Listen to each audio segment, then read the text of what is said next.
Buena semana, ¿cómo andan? Reaparece la edición central de MBD Noticias en la pantalla de TV Ciudad 5 minutitos antes de las 19, como siempre. ¿Cómo andas, Natalia? Bien, ¿y tú, Martín? Todo bien. Todo bien. Bueno, con mucha información y hoy empezamos por el ámbito sanitario. Sí, agenda de la salud, a tener en cuenta lo siguiente. El Ministerio de Salud Pública alerta ante el aumento inusual para esta época del año de casos de la enfermedad meningocócica que afecta predominantemente, atención, a niños y niñas de menos de 5 años y también a personas de más de 15 años. Hasta el momento, las autoridades sanitarias no han identificado ningún nexo epidemiológico en estos casos. La enfermedad puede afectar distintas zonas del organismo, dañar las meninges y producir la meningitis, o llegar a la sangre y provocar púrpura, que si evoluciona rápidamente puede dar lugar al conocido púrpura fulminante. Las autoridades sanitarias recomiendan consultar ante cualquier cuadro febril y evitar automedicación, y también el contacto con personas que tengan enfermedades respiratorias. Vamos por otros asuntos ahora. Repasamos los titulares. De los 110 CAIF planificados por INAU se construyeron 30 y 13 aún no están funcionando. El vicepresidente de INAU sostiene que no se asignó suficiente presupuesto para las obras proyectadas. UTE realizará descuentos en las tarifas y facilidades de pago para quienes perdieron el servicio de energía eléctrica como consecuencia de las lluvias de los últimos días. El plenario del Frente Amplio aprobó los 13 casos presentados por el Tribunal de Conducta Política, entre ellos el que sanciona al alcalde de Los Cerrillos, Rodrigo Roncio, por denuncias de acoso sexual y laboral. 51% de quienes dicen que van a votar al Frente Amplio lo harían por Yamandu Orsi, 36% por Carolina Cose, 8% por Mario Vergara y 5% por Andrés Lima, según la última encuesta de la interna Frente Amplista hecha por Factum. Un informe realizado por una abogada del Ministerio de Vivienda determinó que no debía entregarse vivienda a ex empleada doméstica de Irene Moreira, ex titular del ministerio. Las fuerzas de seguridad argentinas reprimieron manifestaciones convocadas por organizaciones sociales y sindicales contra las políticas que denominan de ajuste del gobierno de Javier Milei. El presidente ruso Vladimir Putin conmemoró este lunes el 10º aniversario de la anexión de la península de Crimea, luego de ser reelecto para un nuevo mandato.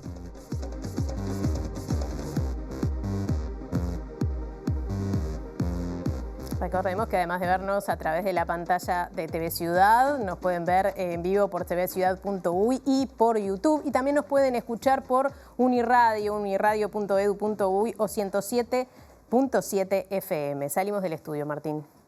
Vamos al Palacio Legislativo, donde no solo se legisla, nos cuenta más Julieta Núñez Tomás en el primer adelanto de los móviles de hoy. ¿Cómo te va, Juli?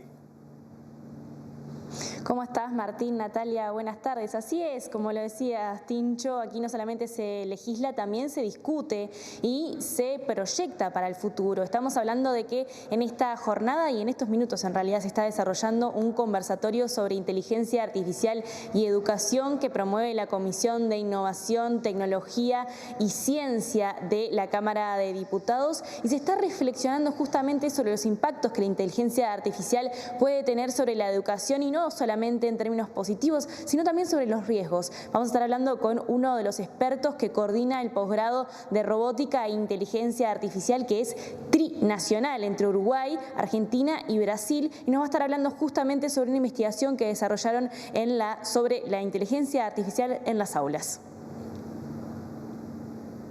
Y de la Guada pasamos al Prado porque está pronto Diego Martini con otro asunto, el de portada. ¿Cómo te va, Diego? Martín, Natalia, buenas tardes para todos y todas. Daban cuenta ustedes en los titulares de un aumento de casos de la enfermedad meningocócica que alertó el Ministerio de Salud Pública a través de su cuenta de Twitter de un aumento inusual para lo que es la fecha, una enfermedad que está perjudicando en estos momentos a niños y niñas menores de 5 años y a aquellos mayores de 15. Vamos a estar hablando con el pediatra Javier Prego en unos minutos. Bien, y hoy tenemos otro adelanto desde piso con nuestro compañero Martín Duarte, que nos va a contar qué es lo que está pasando con los centros CAIF. Martín. Natalia, ¿cómo estás?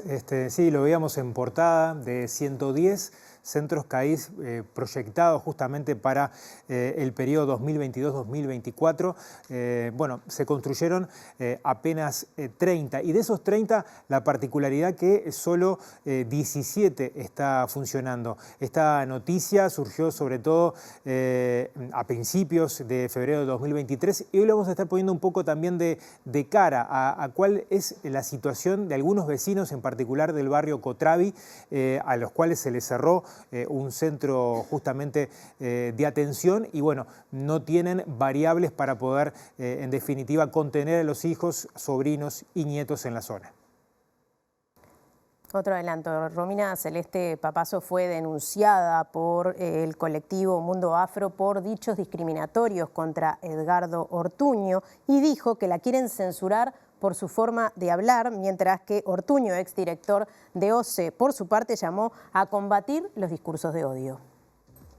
Tenemos que ponerle límite al discurso de odio, al discurso del insulto, a la mentira como práctica política, porque si no, hoy es mi caso u otros y se puede generalizar. Yo nombré una ley 19.122 que lo dice claramente, que hay un cupo para personas de color y a su vez palabras que yo uso para expresarme a los políticos en sí, como por ejemplo parásito. Para mí los políticos, y algunos especialmente, son parásitos y lo voy a seguir sosteniendo.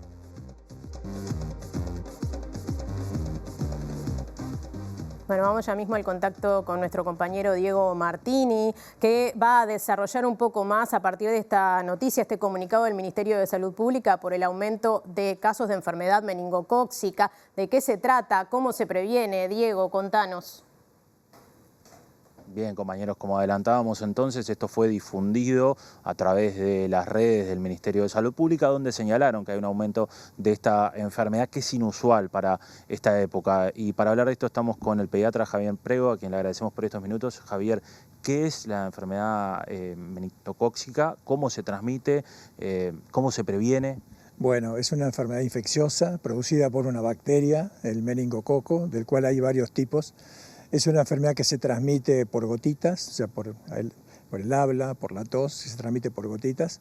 Y la enfermedad se manifiesta por un cuadro de fiebre, por lo general es una fiebre importante, una fiebre alta, que se acompaña de otros síntomas, hay decaimiento, el niño presenta vómitos, los grandes refieren cefalea, dolor en los miembros inferiores, en ocasiones dolor abdominal, alteración del estado de la vigilia, los vemos un poco somnolientos y en formas más severas aparecen manifestaciones cutáneas, erupción, con manchas en la piel, que nosotros le llamamos petequias o púrpura, que son como pequeñas hemorragias, y que además en las formas más graves aparece un compromiso ya de la circulación de la sangre, entonces la piel va tomando un color amoratado, morado, las extremidades se van poniendo frías.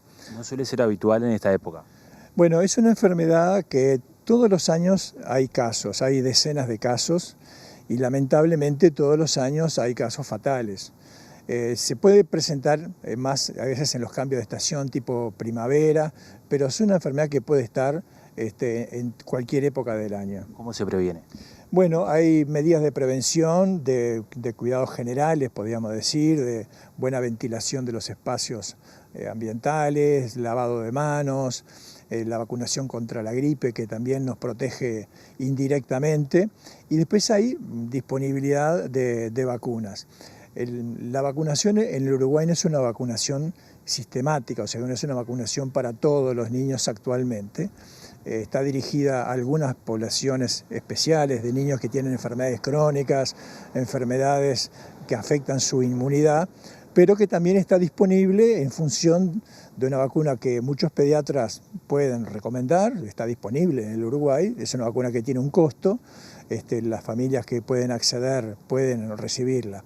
Hay países más desarrollados, podríamos decir, desde el punto de vista de general, que tienen incorporadas estas vacunas en forma más sistemática, las ofrecen a toda la población. Es un tema que ha estado presente, los expertos en vacunas, el Comité Asesor de Vacunas del Ministerio de Salud, es un tema que lo ha tenido arriba de la mesa, es un tema que está siempre en revisión y que en función de los aspectos epidemiológicos y de brotes o enfermedad que pueda hacerse más prevalente, son decisiones que se pueden modificar. Javier, no es una situación alarmante esta que el Ministerio señale que hay más casos de los habituales para la época. No es como para generar, no estamos frente a una epidemia o un brote. Los casos detectados no han tenido vínculos entre sí. Pero cuando aparecen algunos casos, como ahora pasado, que en pocas semanas han aparecido algunos casos, e incluso con fallecidos, que lo que yo tenga conocimiento hubo dos muertos, un adulto joven y un niño. O sea, que ya con eso nos pone la alerta porque es una enfermedad que tal vez tenga baja prevalencia, pero es una enfermedad grave, con mortalidad, o incluso aquellos pacientes que sobreviven muchas veces pueden tener secuelas graves, o sea que es una enfermedad seria. Lo que recomendamos los pediatras y desde las sociedades científicas y las unidades académicas de la Facultad de Medicina es estar atentos a cuadros de fiebre que llamen la atención, vemos a un niño que no luce bien, que tiene mal color, que no está muy atento o que respira con dificultad, que tiene erupción, manchas en la piel, vómitos, cefalea. En ese caso hay que consultar en forma urgente. Es una enfermedad que nosotros la llamamos tiempo dependiente, o sea que cuanto más temprano actuemos, más posibilidades de frenar esa enfermedad por la administración de antibióticos. En ocasiones, a veces los pacientes consultan en forma oportuna, se hacen tratamientos adecuados, correctos, y a pesar de todo eso la enfermedad tiene su mortalidad. O sea que es una enfermedad a considerar como una enfermedad seria. Gracias, Javier. Un gusto. Volvemos a estudios, compañeros. Muchas gracias, Diego y equipo. Nos metemos en la agenda informativa o profundizamos en todo caso en ella, cambiando de tema. Les contamos que el vicepresidente del INAU, Aldo Velázquez, que pertenece a Cabildo Abierto, cuestionó lo que a su criterio es una política de abrir centros CAIF en barrios en los que hay centros que ya están funcionando y que tienen cupos libres. Además, desde hace tiempo señala que no hay suficiente presupuesto para llevar adelante las obras asignadas. Lo que cuestioné fue la construcción de CAIF solo por algunos aspectos de georreferenciación, sin a veces hablar con los CAIF de la zona. Nos pasó en algunos lugares donde se definieron construcciones nuevas que en primera instancia parecería que hay niños, pero los CAIF que están ya en esa zona nos dicen que ellos no llegan a los cupos. Entonces no podemos construir CAIF nuevos en un lugar donde los CAIF que ya están no llegan a cubrir los cupos. Eso es lo que estoy planteando de redefinir con el presidente, que no es que no se construyan, sino que se construyan quizás en otros lugares. Por otro lado, Velázquez señaló que aún no se cumplió la meta, pero se está trabajando para ampliar la cobertura de niños y niñas en los quintiles más desfavorecidos. La meta final es ampliar la cobertura hasta 17.000 niños, que era la mitad de los niños que se identificó que estaban en quintil 1 y 2, que tenían prestaciones del MIDES y no asistían a CAIF. Eso no es la demanda, porque se ha dicho que nosotros solo vamos a cubrir la mitad de la demanda. Y tenemos un informe especial sobre este tema. Claro, porque algunos preocupan o se prenden algunas alarmas, ¿verdad, Martín Duarte? Totalmente, un gusto estar por acá. Para ampliar un poco lo que veíamos recién en la nota, y en realidad en algunas zonas, algunos barrios, se contradice un poco lo que exponía por allí el referente del INAU, porque son situaciones distintas las que se viven en algunos barrios de Montevideo. En particular del Plan CAIF, que nace en el año 1988, que se le suman las aulas móviles. En este caso nosotros venimos señalando que hay un déficit a propósito del presupuesto por las salas que fueron construidas, los CAIF que fueron construidos al año 2023 y que no cuentan con presupuesto para su funcionamiento. Pero si les parece, vamos a ver algunas de las zonas de Montevideo donde se sitúan los 8 CAIF que no abrieron sus puertas justamente por este déficit de presupuesto. Entre ellos hay un par en la zona del Cerro, ¿no? La Paloma y Cauceglia, Belvedere, Nuevo París, Peñarol, Sayago, Gasómetro, parte de la zona periférica de Montevideo. Y si nos vamos al interior, son 5 los CAIF que están en el debe de funcionamiento, que están construidos ya desde el año 2023, salvo con la excepción de uno que sí logró, en este caso, una transferencia por parte del INAU para funcionar, que es el de Punta de Mangas. Pero se sumó uno nuevo, que nace de una colaboración también del Zunca y de una cooperativa en Las Piedras, es el Mirlo, que también se sumó y que mantiene esta cifra de 13 CAIF, en este caso, que no están funcionando, estando construidos. A propósito de las metas que se propuso el INAU, vamos a pasar a la siguiente placa, las que nos muestran algunos de los números justamente de la cobertura. En su momento, la Oficina de Planeamiento y Presupuesto había trazado que había en nuestro país 32.000 niños, en este caso de 0 a 3 años, del quintil 1 y 2, que estaban necesitados justamente de recibir la atención por parte de INAU. En la próxima placa vamos a ver justamente la ampliación de cobertura que se proponía INAU para el 2024. Atender a 17.500 niños y niñas entre 0 y 3 años, es decir, prácticamente la mitad de lo que en el año 2021 la OPP planificaba. Y el monto solicitado en este caso para cumplir esa meta, que primero lo hace el Ministerio de Economía y luego pasa por rendición de cuentas, es esa cifra, 1.982 millones de pesos, de lo cual la rendición de cuentas del año pasado otorgó 400 millones de pesos para el funcionamiento total. Ahí es donde estamos en ese déficit económico justamente para que estén funcionando o para que los CAIF puedan desarrollar su actividad estando construidos. Lo cierto es que en la próxima placa vamos a verlo más a nivel de números. Lo que planificó entre 2022 y 2024 el INAU fue poner en funcionamiento 110 CAIF. Construidos al 2023 hay 30 y de acá vemos que solo 17 son los que están funcionando. Aproximadamente a un costo de 30 millones de pesos es lo que necesita un CAIF para estar funcionando. Lo que vamos a ver ahora es una nota. Estuvimos recorriendo justamente algunos de estos centros que no están funcionando y sí algunos que dejaron de funcionar a instancias del INAU, como es un centro de cuidado que está ubicado en el barrio Cotravi, en la zona del Rincón del Cerro, un asentamiento que allá por el año 1998 se colocó justamente en este lugar y que hay aproximadamente 500 familias viviendo en la zona. De hecho, hay toda una política del Ministerio de Vivienda de realojo en la zona. Y Marta Palermo, que es referente justamente de la Comisión del Barrio Cotravi, nos contaba de la necesidad de estos centros para el barrio, en particular de este centro que cerró y que se los derivó justamente a las familias a estos CAIF que están en la zona, uno en particular de la calle Verdún, allí en el Cerro La Paloma, que no está funcionando. Esto nos decía Marta. El sistema de cuidados era para mamás que estudian o trabajan, para que pudieran dejar los niños acá. Si no tienen quien se los cuide, los dejaban acá, podían dejarlo 2, 4, 6 horas, 8 horas, lo que ellas necesitaran. Eran de 45 días hasta los 2 años, los anotaban, pero los cuidaban hasta los 3 años. Nosotros peleamos durante muchos años para que este centro de cuidados pudiera funcionar en el barrio. Y cuando lo logramos en el 2019 y se hizo efectivo en el febrero del 2020, entonces ahí pensamos nosotros que nosotros teníamos que saber, que a nosotros nos tenían que informar como comisión barrial que se cerraba el centro. La mayoría son parejas jóvenes con bebés, con niños chicos y necesitan trabajar y necesitan la ayuda de que algo los cuide, un centro donde además de cuidarlos siempre les enseñan algo y están contenidos los niños.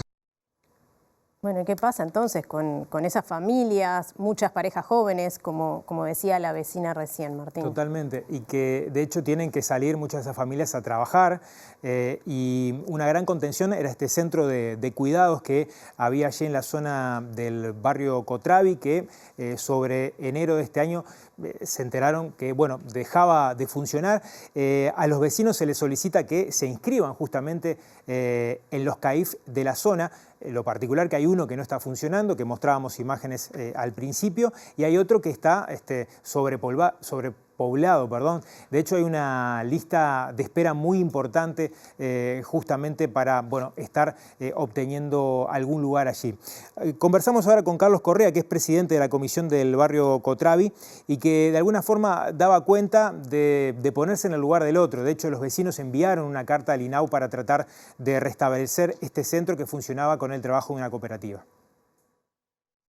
El secretariado que está en el INAU tiene que venir a bajar a ver la realidad de que está viviendo las personas, porque no es que nosotros nos antojemos de que vengan y cuiden a los niños y las madres se quedan lavándose las manos, no.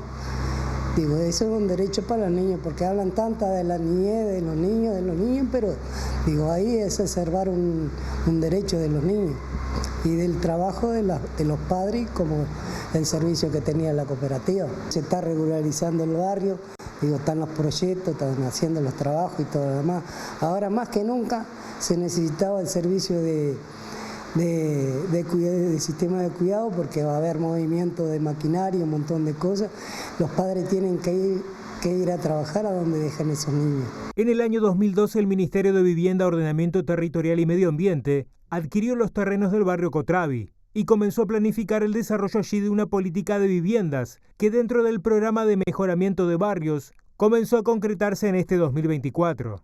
33 viviendas que van a ser entregadas, ya están en sus términos y eso, ya trajeron los isopaneles para ponerle techo y detalles de eso que queda, abrirle una calle para ellos allá en civil. Y ahora cuando terminen eso entran para acá, para el salón, para el barrio, para hacer las calles, el alumbrado, el cuneteado, todo el servicio que precisa el barrio. Las viviendas que se están haciendo es para la gente de La Cañada que hace años que están viviendo en un lugar que no es impropio, ¿no? Digo, para el ser humano y para los niños y todo que ellos tienen, ¿no? Digo, ahora van a tener un espacio más limpio, más decoroso. Bien, ahora cambiamos de asunto. El ministro de Vivienda y Ordenamiento Territorial, Raúl Lozano, afirmó que ese ministerio está a disposición del SINAE para brindar apoyo en las zonas afectadas por las inundaciones. Y a propósito de lo que decía el vecino, también se refirió a la situación de algunos asentamientos de Montevideo y su eventual realojo. Nos hemos puesto en contacto con SINAE, con Santiago Caramés, como también con los intendentes departamentales de las zonas más afectadas, a los efectos de dar una ayuda importante en todo lo que tiene que ver con materiales y demás ayuda desde el punto de vista técnico que el Ministerio de Vivienda y Ordenamiento Territorial pueda proporcionar. Es así que estamos trabajando ante estas inclemencias que, como ustedes saben, del tiempo que uno muchas veces no las puede prever en cuanto a la magnitud de las mismas. Sí fueron muy importantes, empezaron con las turbonadas del fin de semana pasado y posteriormente con las lluvias. Es decir, estamos trabajando también en ese aspecto. Hay un reclamo puntual de un asentamiento que es al lado de una cañada de Antares. ¿Tiene fecha de reloj o cómo se va a trabajar allí? Todos los asentamientos se trabajan acorde con lo que es la planificación de cada una de las intendencias. Cada una de las intendencias en realidad son las que designan sobre qué asentamientos trabajar primero, es decir, que acorde con esa planificación, sí, claro que vamos a trabajar en todos. Cambiamos de tema. Este fin de semana se conectaron 600 servicios de energía eléctrica que habían sido afectados debido a las recientes e intensas lluvias en los departamentos de San José, Florida y Colonia. Y la presidenta de UTE dijo que en todos los casos de pérdida de servicios hay descuentos en las tarifas y facilidades de pago. UTE en estos casos de temporales definidos a través del SINAE o inundaciones realiza un descuento por cada día que no tuvieron acceso al suministro después de las 24 horas, un descuento que es del orden del 10% de cada día que no tienen servicio, tomando como base el mes anterior, porque al no estar en el domicilio no hay consumo, lógicamente. Y a su vez se habilita un pago en 60 días para aquellos que pasaron por esta difícil situación, como una forma de acompañar a la situación y a las familias que han pasado y han perdido mucho de sus implementos diarios para la vida. La presidenta de UTE anunció que el organismo tomó la decisión de judicializar los casos de robo de energía para calefacción a través de losa radiante, piscinas climatizadas o grandes superficies. Estos casos han sido detectados a través de inspecciones. Tenemos del orden de un 6% identificado de pérdidas de aquellos sectores que no son vulnerables y en los cuales se está desplegando un plan de inspecciones de los funcionarios de UTE en todo el país para detectar esas situaciones y, como decimos, para que lo que no pagan unos, en definitiva, lo pagamos todos, y en la política de este directorio es que todo lo que se recupere de pérdidas se vuelca a un menor ajuste de tarifas. Por eso, en estos años de gestión, UTE en términos reales ha reducido un 11% la tarifa. Y atención, porque la Coordinadora Solidaria y Popular de Ollas continúa recibiendo y distribuyendo donaciones para familias de Montevideo que han sufrido pérdidas como consecuencia de las intensas lluvias. Habló Martín Fleitas, que es presidente del Club Social Galpón de Corrales. Estuvimos allí la semana pasada y también integra la Coordinadora de Ollas, quien agradeció las donaciones recibidas y dijo que las ollas siguen adelante por más que no tienen apoyo del Estado. Estuvimos recorriendo prácticamente todo Montevideo y bueno, y acá está lo que hemos recolectado. Esto es algo que venimos haciendo nosotros como Coordinadora Popular y Solidaria hace 4 años. Siempre que hay inundaciones, incendios o cualquier cosa que ocurra en el entorno de las ollas y nos llegue la información, siempre ponemos a la brigada, como quien dice, a laburar, ¿viste? A conseguir donaciones, a repartirlas y bueno, y apoyar a los vecinos que a veces pierden todo, ¿no? Coordinadora Popular y Solidaria está vigente, las ollas siguen funcionando, seguimos cocinando, hay hambre, el Estado no nos colabora con insumos y bueno, hay hambre. Ahora cambiamos de tema porque el diputado nacionalista Martín Lema cursó 17 pedidos de informes a la Intendencia de Montevideo sobre temas como limpieza, obras, plan ABC y también movilidad. Y además consideró inaceptables las declaraciones de la precandidata presidencial Frente Amplista, Carolina Cose, que en un acto en las últimas horas dijo que hubo robos en escuelas que fueron consecuencia del hambre. Lo que manifesté fue la irresponsabilidad con que la intendenta de Montevideo hizo afirmaciones con mucha liviandad de que hubo robos en escuelas por problemas de hambre.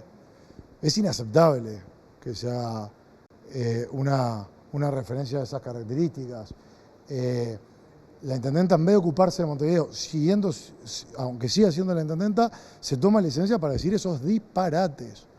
Porque hacer una afirmación de esas características realmente es no tener dimensión de lo que ha pasado en el país. Es un desconocimiento total de lo que ha pasado en el país. Los mayores problemas de seguridad alimentaria de los últimos años se dieron en el periodo pasado. Y ni siquiera lo decimos nosotros, lo dice la FAO. Cuando uno analiza el año por año los datos de inseguridad alimentaria de la FAO, o sea, vinculado a Naciones Unidas, de los últimos años, el año de mayor inseguridad alimentaria fue el año 2016, aún mayor que el año 2020, que el año de la pandemia. Bueno, según una encuesta de Factum, el precandidato presidencial Frente Amplista, Yamandú Orsi, lidera la interna de su partido con una diferencia de 15%. Claro, porque el sondeo establece que cuenta con el apoyo de 51% de quienes manifiestan intención de voto por la fuerza política, mientras que 36% se manifiesta a favor de Cose, 8% dice que votará al senador y precandidato Mario Vergara y 5% al intendente de Salto y también precandidato presidencial Andrés Lima. En comparación con las encuestas de Factum de los 2 bimestres anteriores, Orsi aumentó 2 puntos porcentuales, Cose y Vergara disminuyeron 1 punto y Lima aumentó 1 punto porcentual. La encuesta se realizó entre el 20 de febrero y el 2 de marzo, es decir, que finalizó 5 días antes de que se concretara la denuncia pública contra Orsi de la militante nacionalista Romina Celeste Papazo. Bueno, y siguiendo dentro del Frente Amplio, el plenario nacional de ese partido aprobó por 13 dictámenes del Tribunal de Conducta Política y uno de ellos concluye que el exalcalde de Los Cerrillos, Rodrigo Roncio, fue responsable de acoso sexual y laboral. También se aprobó una moción que establece que no se puede concluir que el diputado Gustavo Olmos haya incurrido en los mismos delitos contra sus suplentes, la diputada suplente, como decía, Martina Casás.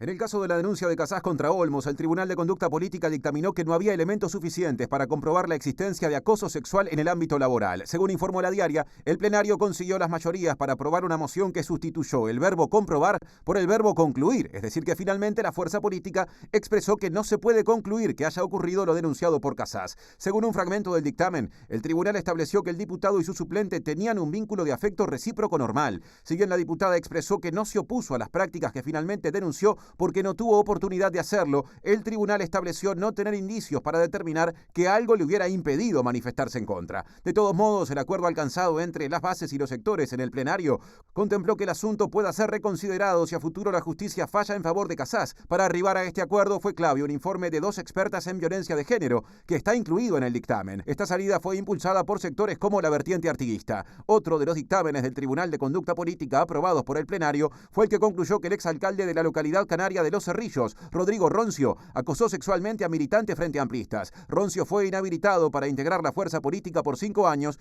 e inmediatamente renunció al cargo de alcalde. También fue sancionado el exalcalde de La Floresta, Canelones, Néstor Ramuspe, que también había sido acusado por acoso laboral, violencia de género y además denunciado por irregularidades en su gestión. Derivaciones de lo anterior. El exalcalde de Los Cerrillos, Rodrigo Roncio, cuestionó el fallo en su contra que homologó el Plenario Nacional del Frente Amplio y anunció que hará una denuncia por difamación e injurias. También renunció a la fuerza política y dijo que durante la actuación del Tribunal de Conducta Política no pudo ejercer su derecho a la defensa.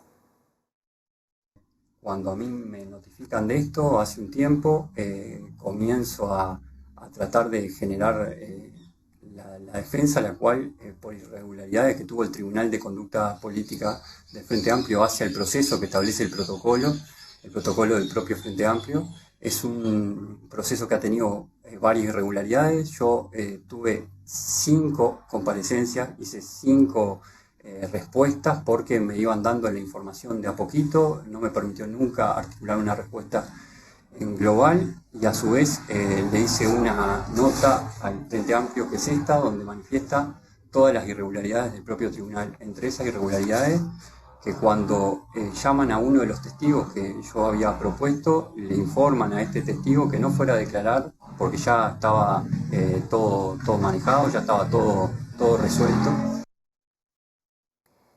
Pasamos a tiendas nacionalistas porque el precandidato de ese partido, Álvaro Delgado, lanzó su campaña oficialmente este sábado en el Palacio Peñarol. Y dijo que trabaja para asegurarle al país un nuevo gobierno de la coalición que actualmente gobierna, liderado otra vez por el Partido Nacional. La militancia nacionalista celebró el lanzamiento de la precandidatura de Álvaro Delgado al ritmo del emblemático Lucas Hugo y la presencia de dirigentes y simpatizantes de Montevideo y el interior del país. El exsecretario de la presidencia aseguró a los asistentes que su campaña estará libre de agravios y descalificaciones. Hoy empezamos una campaña que tiene un solo objetivo, el más importante: asegurarle al país un nuevo gobierno de coalición liderado por el Partido Nacional. Vamos a hacer una campaña de debate dura, sin duda firme con el debate, con las ideas, porque lo que está en juego es el país del futuro. Delgado destacó que de ser presidente no va a subir los impuestos y aseguró que impulsará un grupo antimafia para luchar contra el narcotráfico. Nosotros, en la primera ley de presupuesto del próximo gobierno, vamos a instalar un grupo especial contra el crimen organizado y el narcotráfico. Vamos por darle más descentralización a la Guardia Republicana. Hoy tenemos, este gobierno avanzó y lo hizo en 3 departamentos, en San Carlos, en Maldonado, en Tacuarembó y en Bella Unión. Vamos por descentralizar más la Guardia Republicana. Y la militante nacionalista Romina Celeste Papazo dijo que la quieren censurar porque no gusta su forma de hablar. Así reaccionó ante la denuncia penal presentada por Mundo Afro por sus declaraciones hacia el dirigente frente amplista Edgardo Ortuño, que fueron consideradas discriminatorias. No tengo nada contra él, porque la verdad que no sé mucho de él, simplemente que es de otro partido político que no es el mío. Lo que pasa es que a veces se juega y se mete en la vida de otras personas y hablar sobre mí, por ejemplo, a la hora de decir que yo había ido a un acto político del Frente Amplio con gente armada, y le gusta jugar y meterse y después no aguantan y después salen a victimizarse. Entonces yo nombré una ley 19.122 que lo dice claramente, que hay un cupo para personas de color, y a su vez palabras que yo uso para expresarme a los políticos en sí, como por ejemplo parásito. Para mí los políticos, y algunos especialmente, son parásitos, y lo voy a seguir sosteniendo. O sea, acá hay un problema de que quieren censurarme y que no les gusta la manera mía de hablar, de comunicarme. Lo está haciendo en este momento el señor, bueno, yo ya lo considero, para mí es un mono de circo, porque salir a meterse en la interna de otro partido. ¿Te referís a Fernando Pereira? ¿Para vos es un mono de circo, Fernando Pereira? No, pero porque fue el que dijo que se tenían que referir a vos dentro de la interna del Partido Nacional, pero vos te referís a él. Y bueno, no sé, lo dejo a tu criterio. Presenta Mercado Agrícola de Montevideo, en el corazón de un barrio donde late la ciudad. Mercado de Historias. Mercado de Historia.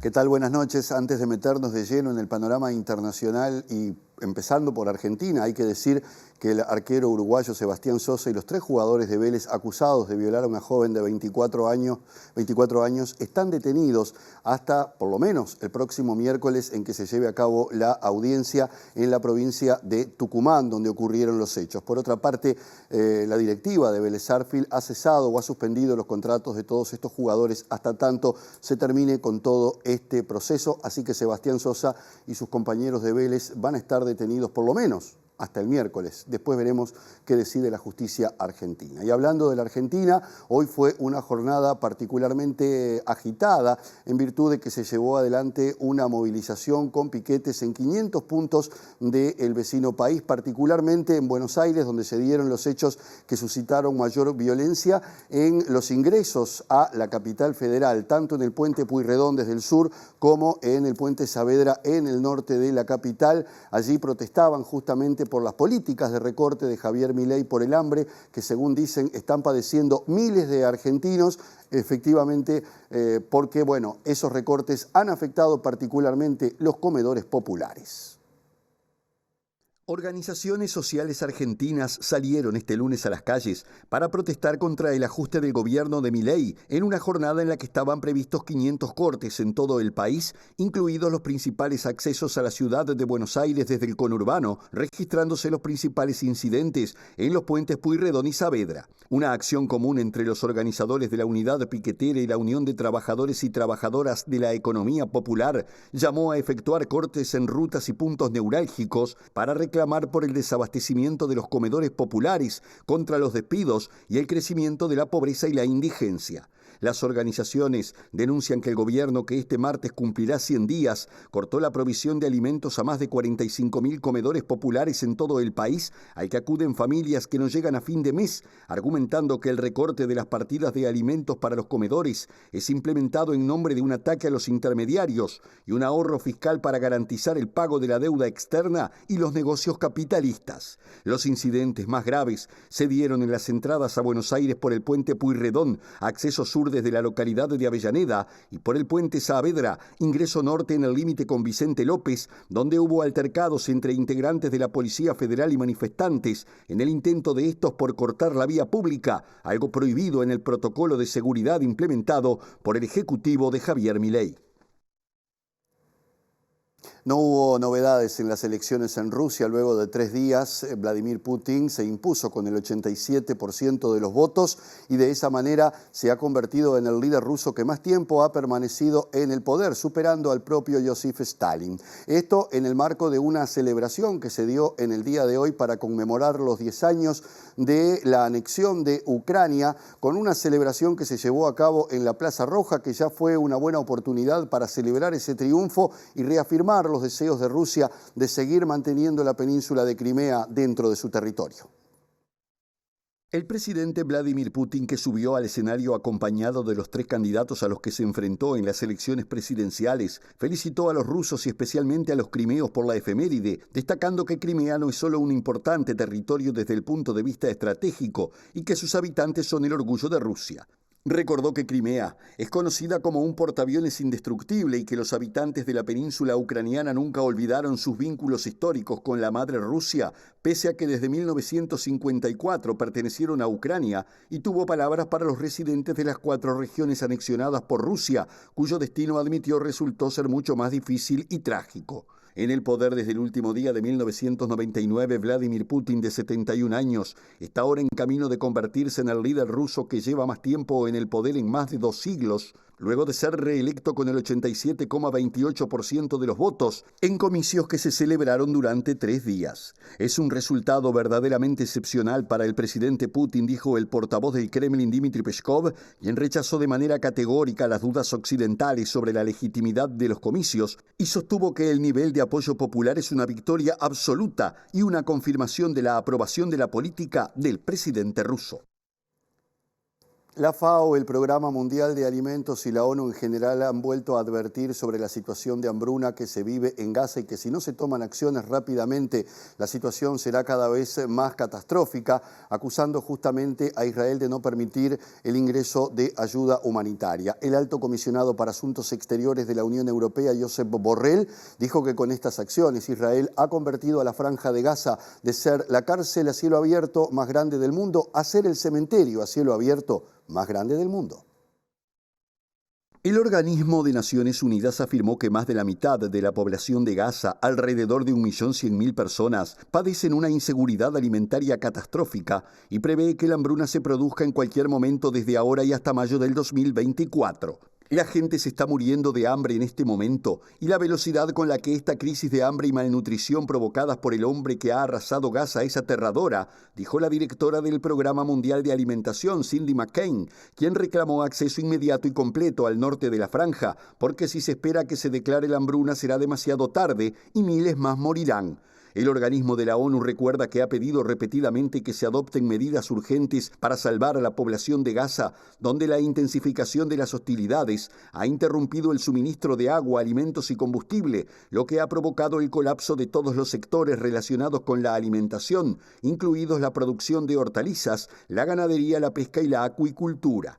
El alto representante de la Unión Europea para Asuntos Exteriores, Josep Borrell, afirmó hoy que Gaza era la mayor prisión al aire libre y que las acciones de las tropas israelíes en la franja han convertido el enclave en el mayor cementerio al aire libre y acusó a Israel de utilizar el hambre como arma de guerra al impedir la entrada de camiones con ayuda humanitaria. Presentó Mercado Agrícola de Montevideo, en el corazón de un barrio donde late la ciudad. Mercado de Historias. Mercado de Historia. Presenta Antel, socio de tu negocio. En el Parlamento están hablando de educación e inteligencia artificial y está nuestra compañera Julieta Núñez Tomás, que ya nos cuenta qué es lo que está pasando por allí. Así es, Natalia, acaba de terminar el conversatorio sobre educación e inteligencia artificial que organizó la Comisión de Innovación, Ciencia y Tecnología de la Cámara de Diputados y estamos con uno de los expositores, Marcelo Ubal, que es de la Universidad Tecnológica del Uruguay y además coordina el posgrado de Robótica e Inteligencia Artificial trinacional. Marcelo, buenas tardes. Consultarte en primera instancia cuál es el estado actual de la utilización de la inteligencia artificial en las aulas, algo que han investigado. Sí, nosotros Nosotros, de hecho, venimos haciendo un relevamiento a nivel interno de la institución, pero lo que nos damos cuenta es que es una herramienta que está bastante generalizada y en expansión. O sea, los estudiantes es un hecho, principalmente no tanto a nivel de primaria, que no tenemos elementos, pero a nivel de media superior y a nivel de universitario está bastante generalizado y en crecimiento, como te decía. ¿Y cuáles son, ustedes hacen algunas recomendaciones en tanto la docencia, necesidad de adaptarse metodológicamente, discursivamente, para integrar la inteligencia artificial? ¿Cuáles son esas recomendaciones? Una anécdota chiquita. Cuando apareció el chat, mi hijo me llamó, me preguntó un resumen de la Revolución Francesa, me mostró y dijo, ahora ya no tengo que pensar más, papá. ¿No? Fue la anécdota. Eso creo que simplifica muy bien el cuidado que tenemos que tener. De lo que se trata justamente es de buscar las herramientas para que ese proceso de lectura, de comprensión, de análisis, de síntesis, de expresión de lo que uno comprende, siga aconteciendo con la ayuda de una herramienta, porque no hay que separarse de la herramienta, pero sí la tenemos que integrar. Lo que no puede pasar es que el chat sustituya al docente, por ejemplo, y que el diálogo sea del estudiante con la máquina, o que sustituya al estudiante y el diálogo sea del chat con el docente y que no medie el estudiante, porque en ese caso lo que vamos a ver comprometido es la posibilidad de formar un desarrollo cognitivo adecuado, ¿no? Entonces, para que eso no ocurra, tenemos que ver cómo integramos la herramienta sin comprometer o sin dejar de pensar, ¿no? Sin comprometer los desarrollos o los procesos de desarrollo cognitivo, principalmente los adolescentes y jóvenes. Y esto que me hablabas son posibles o potenciales riesgos, pero ¿qué hay de los beneficios también de la integración de la inteligencia artificial? Beneficios tienes muchos, ¿no? Es algo, ya lo estamos experimentando en el tema del tiempo, en el tema de la agilidad con que efectivamente resolvemos cosas, que nos permite justamente dar un salto. Lo que antes nos llevaba un tiempo extra, ahora lo podemos pensar y proyectar para que resuelva problemas y pensar arriba de esa plataforma que antes, como te decía, nos llevaba demasiado esfuerzo y síntesis. Entonces, es una herramienta que sin duda hay que incorporar con los cuidados que tenemos que tener, y los cuidados implican justamente no decir, bueno, es una tecnología, la uso en forma indiscrecional o sin control, por decir así. Hay que planificar la integración de esas herramientas al aula, saber que los chiquilines las están usando y usar metodologías desde el punto de vista de los docentes que permitan integrar esa herramienta, pero dar un paso más. Ya ahora lo conceptual se facilita mucho, tiene que estar, claro que sí, pero tenemos que dar un paso más en todo lo que tiene que ver con la articulación, por ejemplo, del conocimiento más conceptual con las prácticas, con problemas reales de la vida. Es una oportunidad en ese sentido fantástica, ¿no? Que se nos da allí a los docentes, pero claro, eso implica un abordaje y una planificación, como te decía, diferencial. Y las familias también tenemos que ayudar, ¿no? El tiempo de estudio no es punto, pongo el corto y pego el resumen del chat. No, podría hacer un resumen, tengo que consultar si efectivamente esa información es verdadera o no, y además de eso, poder confrontarla con otra fuente de carácter más científica, ¿no? O sea, la cosa facilita, pero se facilita por un lado, nos podemos hacer trampa en el solitario, pero sin lugar a dudas es una posibilidad bárbara para aprender más. Muchísimas gracias, Marcelo, por estos minutos. Mencionaban al finalizar el conversatorio que este es uno de los primeros pasos en la discusión que se tiene que dar. Este ámbito fue en el espacio legislativo, pero invitaban los expositores y también los políticos y políticas presentes a seguir discutiendo sobre este tema en espacios educativos, en espacios políticos, en espacios que tengan que ver con la sociedad y con la cultura también. Así que es un tema que va a dar mucho para hablar en los siguientes años. Presentó Antel, socio de tu negocio. Estamos redondeando el primer bloque de hoy. Quédense que hay más después de la pausa.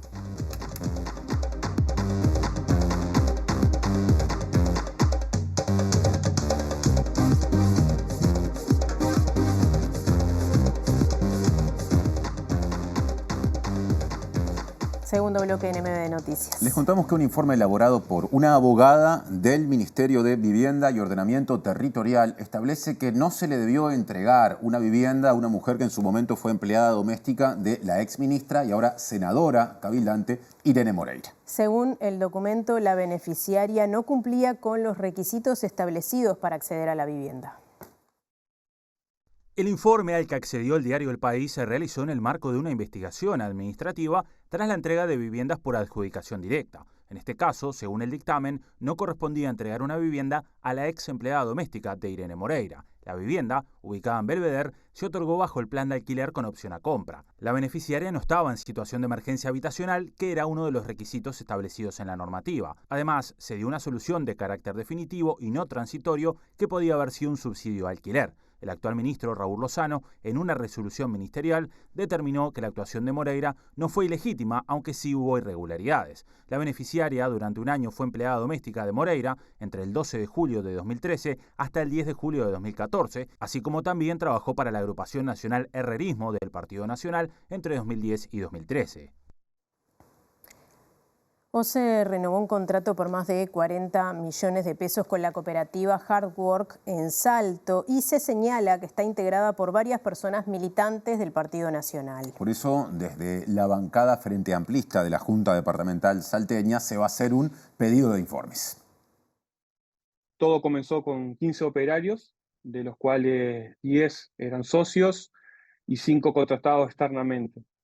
De los 5 contratados, a esos lo fueron y contrataron a otros 5 que casualmente eran militantes asociados a Partido Colorado o Partido Nacional. Luego, eso pasó a 29 operarios, donde hay un edil bastante conocido de la ciudad y un cúmulo de militantes y familiares blancos y colorados, lo cual, por resolución 166 del año 2024, esto tiene una suma millonaria hasta febrero de 2025. Estamos hablando de aproximadamente 44 millones de pesos, lo cual, nuevamente, como bien lo decís, pone en el tapete a Salto, a un organismo, como pasó con Salto Grande, ahora pasa con la OCE, solo que esta vez mediante una cooperativa social, que de cooperativa social no tiene nada, en realidad es un cúmulo de militancia y de familiares asociados a nombres bastante conocidos de estos dos partidos tradicionales, y que nosotros, en principio, tenemos pensado en la próxima sesión ordinaria presentar un pedido de informes con respecto a este tema para justamente ratificar los nombres que manejamos.